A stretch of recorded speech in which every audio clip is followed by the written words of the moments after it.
Guys, welcome back to my channel. If this is your first time here, I am Sisi, a Nigerian food and lifestyle blogger. I live in Lagos and I make videos at least 3 times a week when the internet allows me to upload. So make sure you click that subscribe button so that you get access to all my videos. So click it now. Anyways, today we're going to be talking about a very important topic, and this is a topic that has been a long time coming for me. We're going to talk about domestic violence in Nigeria and why it seems it's not even going to stop. Like this one, when I see una just they start, like it's not going to stop anytime soon, and I'll give my reasons why. Last week in my vlog I was mentioning about how I was so sad and getting depressed, and I stopped reading the news because all I was just saying was man kills wife, man beats wife, wife kills husband. Like I was just seeing so many cases of domestic violence, not to mention all the celebrities, Mercy Aigbe, Tonto DK, and all of them just talking about domestic violence. And I think the one that really emotionally affected me, because I know how to carry people's feelings on my head, was a video Bella Naija posted, and it was this situation where there was this man beating his wife. She was screaming, crying, and then there was somebody recording. The person was just casually sitting down, maybe in the living room, and just recording the man beating his wife, and everybody was like, what a terrible guy, you couldn't help. But think about it this way: what if that was not the first time this man was beating his wife? So what if this was not the first time this was happening? What if this guy has been telling the guy that, bros, the way you beat your wife, no good, and then when he tells the woman is like, okay, I've forgiven my husband, I don't care, because you know sometimes women do things like that. They're like, I'm sorry, it's none of your business, this is our husband and wife issue. So what if that's been happening and this guy was like, maybe the best thing is just to record 2 of them and then to put it on the internet, or to show it to them later so that they can see how animalistic they are when they are doing all this domestic violence and all of that. So maybe that was the issue. So I didn't have a very big issue with the guy recording, because I feel like that's how we could see what was happening, and maybe that's going to cause a positive change in their family. But anyways, I want to talk about the reasons why women stay when there's domestic violence. And I know some people are going to start by saying, "See, it's not only men that beat women. What about women that beat men?" Yes, we are going to address everybody, but I think I'm going to be focusing on domestic violence against women, because that's the most common one we hear about and we read about. I think the first thing why women don't leave when there's an issue of domestic violence, when they are beating them to stupor, is stigmatization. The stigmatization in domestic violence comes from neighbors, from friends, from even family members, or just from the society at large. When they put up the news story of, oh, Mercy Aigbe's husband was beating her, a lot of people were asking, what did you do? Like, as in, they were just looking for a reason to justify the beating. Like, I could not even understand it. If you're one of those people that ask, first of all, when there's an issue of domestic violence, what did you do to deserve this beating? What did you do that make him beat you like this? After all, this one is not an animal. Or what did you do to him? Then you are part of the problem, because you are trying to justify the fact that that domestic violence happened in the first place. I think the question should be more like, tell me what happened, like tell me the general situation, instead of tell me what you did to ensure that they beat you up like this, beat you from head to toe. So I think we should stop with the stigmatization, and that's one of the reasons a lot of women don't come out to say anything, because some of them are like, if I say something now, everybody will just look at me as that woman that they used to beat.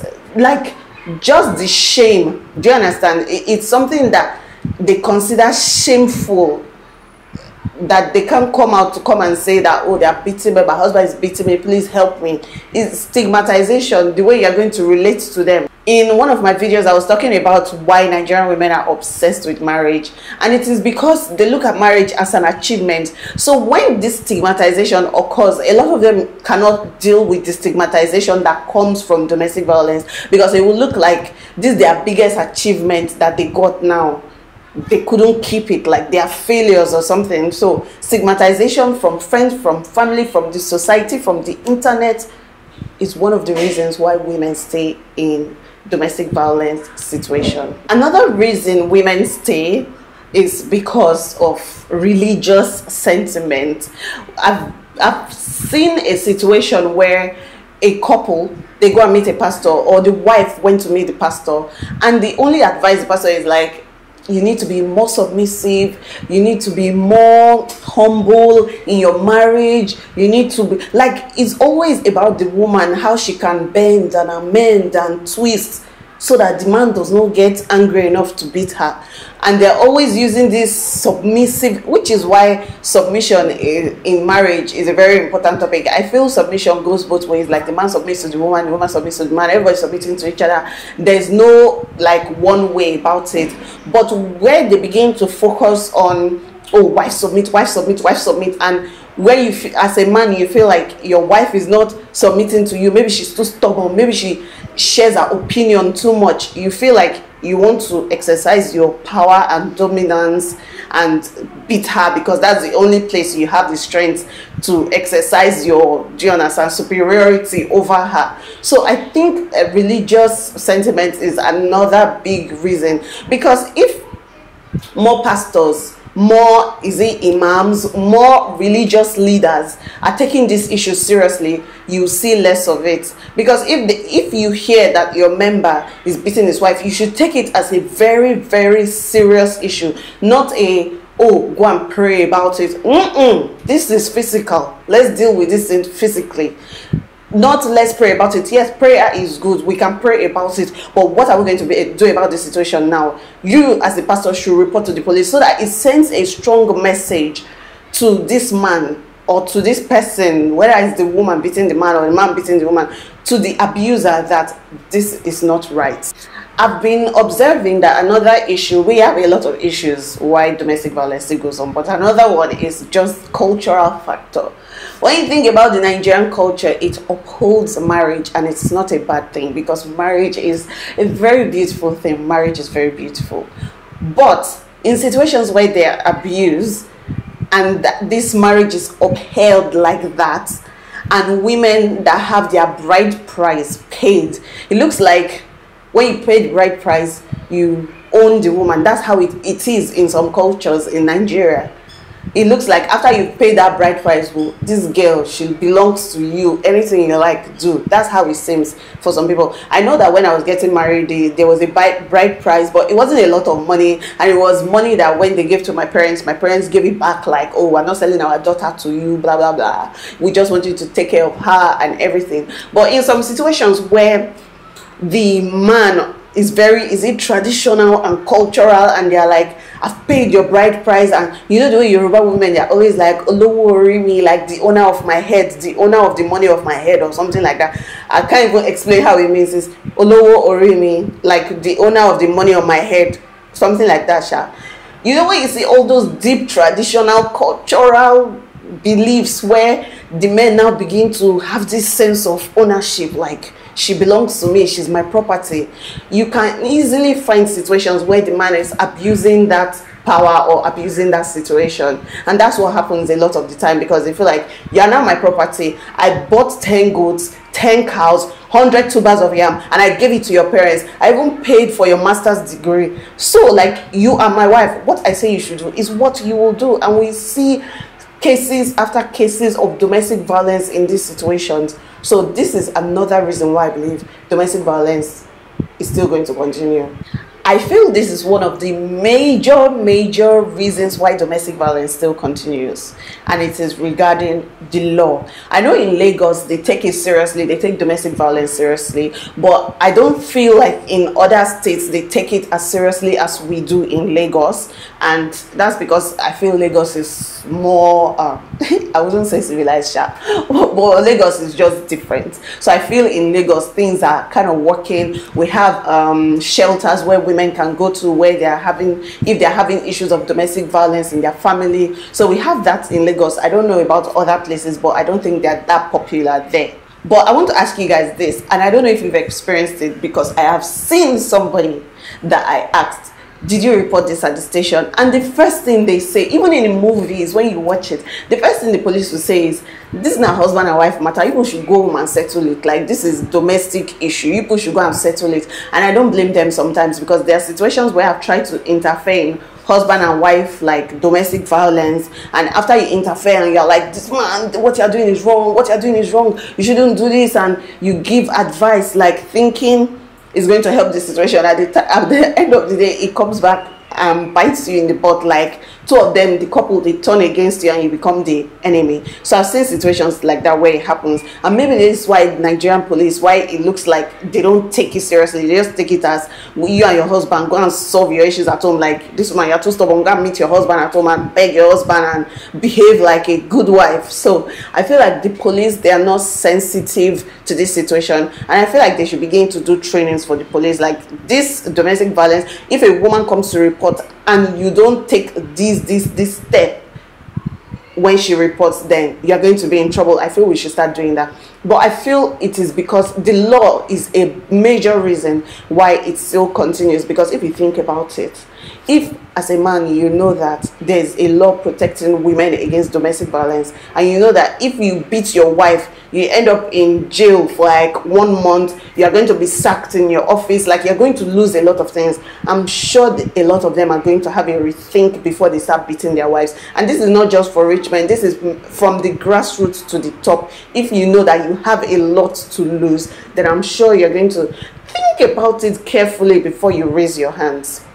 Because it appears that a lot of these men, they know that once their wife goes to report, it's just a matter of the police speaking to them man to man. Okay, maybe not do them again. This your wife, just no could not go sort am for hours, that kind of thing. So they talk man to man and just sort it between themselves. But it doesn't solve the situation. Although domestic violence is against the law in Nigeria, the victims, they don't get enough support, because there are still instances where it's legal for men to beat their wives, like domestic violence against women.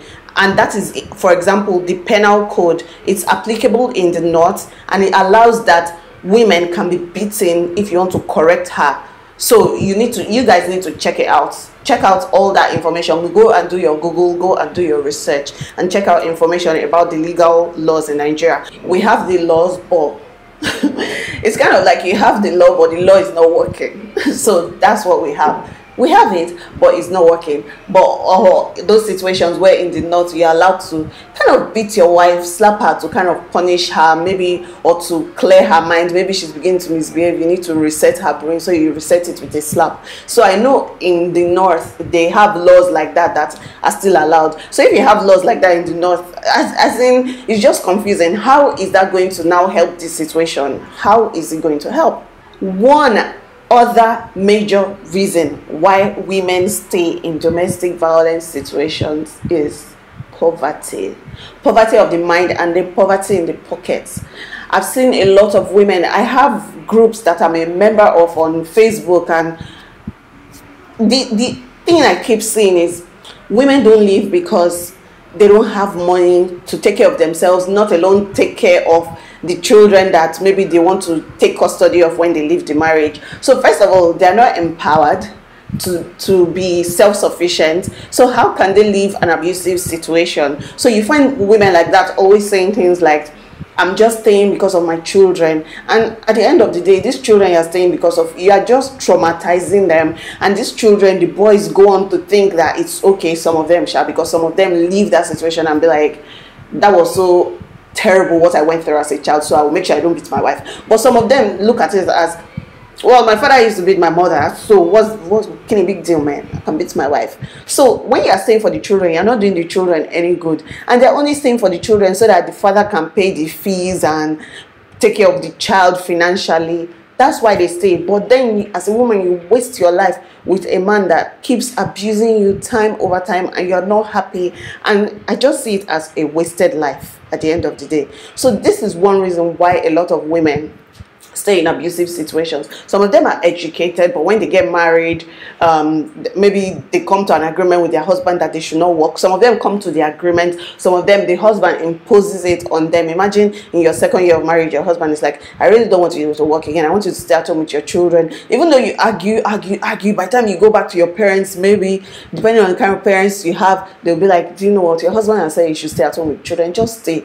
And the society does not even give you that opportunity to express yourself. It's just your husband has said this, so do it. So a lot of them are in that situation. Some of them don't have businesses. They just wait for when their husband gives them pocket money or soup money, and they take small money from there as their savings. Like, it's just, I can't even imagine that existence of not having your own. As a woman, I can't even imagine it. So that is one of the reasons that it cripples these women when they try to move on from abusive situations. It cripples them totally, because all they are thinking about is, if I leave now, my husband will marry somebody else, this person will abuse my children will not get the best of education or the best of whatever they're supposed to get from their father. And if we had the laws, like I stated earlier, the laws just like they have in America or in Britain, where if you separate, if there's a divorce, the man is still responsible to take care of his children. But in situations in Nigeria, you find that the man just discards, that's the word, discard the woman, and is like, oh, I've gotten a new wife now, you and your children, you can get lost, like as if the children never happened in the first place. And he goes on to lead a normal life with another woman, with a new family, while his old wife or his ex-wife and the children, they're suffering. I've seen this situation so many times, like this one I've seen live and direct so many times. So these are the reasons why women remain in abusive situations, and this is the reason why it is not going to stop anytime soon if we don't do something about it. For me, if anybody asks me, what do you think we need to do, CCME, to stop these issues, I'm just going to recommend a few things. Number one, the law should be enforced. First of all, because we have some laws, but they are not effective. If they were effective, if when a woman comes to report domestic violence, they investigate and they see that things like this are really happening in this woman's house, like this woman's husband is beating her, if there is a serious, what's the word, punishment for it, a lot of men would think differently. If it was the woman beating the man, so a lot of women that are abusive would think differently. So we need to ensure that the law takes its course, which it does not most of the time. We need to, that's the number one thing, that there is a punishment for this crime, and that it is a crime in the first place. Which leads me to the second point, is that we need to create awareness. There need to be a lot more domestic violence campaigns, like to the grassroots, like to the bricklayer that is beating his wife. They need to announce on the TV, do campaigns, walk-ins, like so many things that they can do to let them know that, okay, this thing they do is not okay. And if they cash you, if government cash you, now quickly you go end up for 2 years. Like, they need to let them know that this is a serious issue, because a lot of them don't take it seriously, which is why it continues. So there needs to be enforcing of the law. Also, we need to create awareness. We need to create awareness for women to understand that it is not right. You have human rights. It is not right that somebody is beating you. Somebody that is supposed to love you and protect you and cherish you is the one beating you and just inflicting injuries on you, and most of the time killing you. It is not right. So once this situation starts, you don't need it to escalate. You need to report immediately.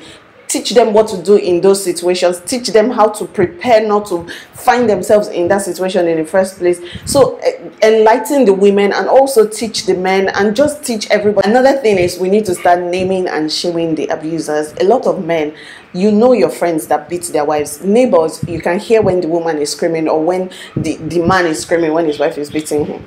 I've never heard that one sharp, but you can hear when the woman is screaming. You know your neighbors that beat their wives. You need to start naming and shaming them. You need to let them know, guy, this is not okay. If you were doing that, a lot of these men will become ashamed to be caught doing something like that. But instead, you guys just drink beer over it and forget about it. You need to name and shame the people in your community that do this. Once we start doing it, you'll see there will be a difference. I noticed that once they put it online, oh, this man beats his wife, this man beats his wife, everybody's just focusing, what did the woman do? The woman cheated. Oh, the woman cheated. Oh, as in, they just come up with stories trying to justify everything. And they attack the victim. and it just makes it terrible, which is why victims don't want to come out in the first place. So we need to start naming and shaming those people, the bad eggs in our society. When you hear your neighbor beating his wife, before he kills her, make sure you go there and you interfere. Also, I think this will be my final point, which is just women empowerment, which is why I'm always for women empowerment. Learn a trade, get an education, and unless it is your choice, 100% your choice, then get something to do. If it's your choice to stay at home, be a housewife, don't make any income, that's on you, that's your decision. But let it be your decision. That's the difference. Let it be your decision.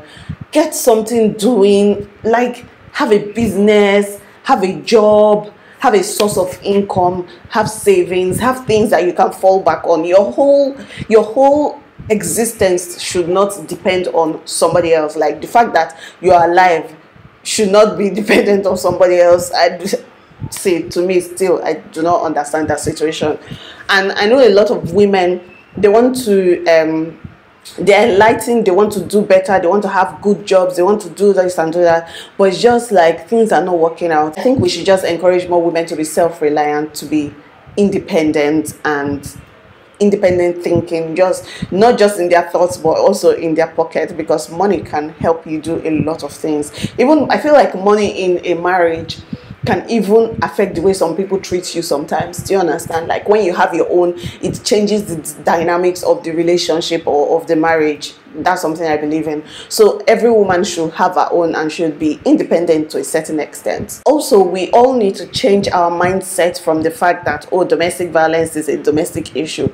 Domestic violence is not just a domestic issue. It should become a big criminal offense, crime against the state, crime against the government, crime against humanity. Like, we should stop seeing it as husband and wife matter. We should start seeing it as, this is a big crime, this is terrible, because people die as a result of domestic violence. People lose their sight, people are affected for life, emotionally traumatized for the rest of their lives because of domestic violence. So we should find a way to nip this in. But I just feel like if we start doing some of these things that I've mentioned, and some of you know about that already, I feel it will begin to change little by little. And it starts with all of us. It starts with me and it starts with you. And I've just done my part in just, let's just talk about this issue. I want to know what your thoughts are on domestic violence. Why do you think, like, we're hearing so much of it now? The other day I was reading about this woman that her husband tied her to generator, when she's not bingo. Even bingo, a dog, you don't tie a dog to generator.